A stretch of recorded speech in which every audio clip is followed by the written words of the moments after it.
Recorded Books Incorporated presents an unabridged recording of The Moon and Sixpence by W. Somerset Maugham, narrated by Neil Hunt.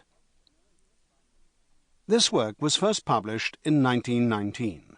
This recording is copyrighted 1997 by Recorded Books Incorporated. William Somerset Maugham was born in 1874. He studied to become a doctor, but in 1897, with the success of his first novel, Liza of Lambeth, he abandoned the profession for a writing career. Fame and fortune came to him as a playwright when still a young man, as he had play after play produced on the London stage.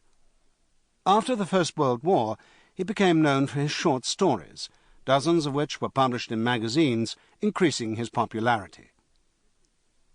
The Moon and Sixpence, first published in 1919, is based on the life of painter Paul Gauguin.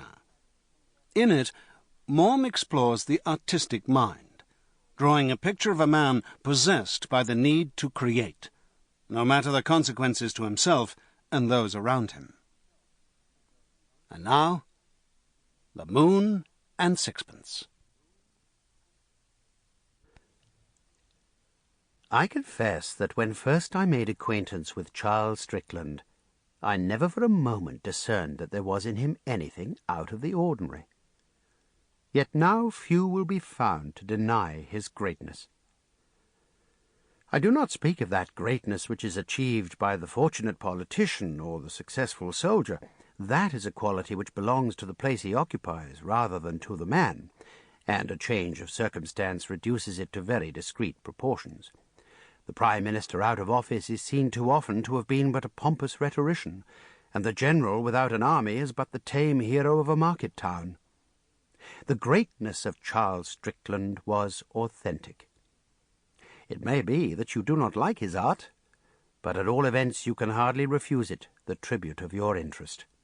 He disturbs and arrests. The time has passed when he was an object of ridicule, and it is no longer a mark of eccentricity to defend or of perversity to extol him. His faults are accepted as the necessary complement to his merits. It is still possible to discuss his place in art, and the adulation of his admirers is perhaps no less capricious than the disparagement of his detractors, but one thing can never be doubtful, and that is that he had genius. To my mind, the most interesting thing in art is the personality of the artist, and if that is singular, I am willing to excuse 1,000 faults. I suppose... Sample complete. Ready to continue?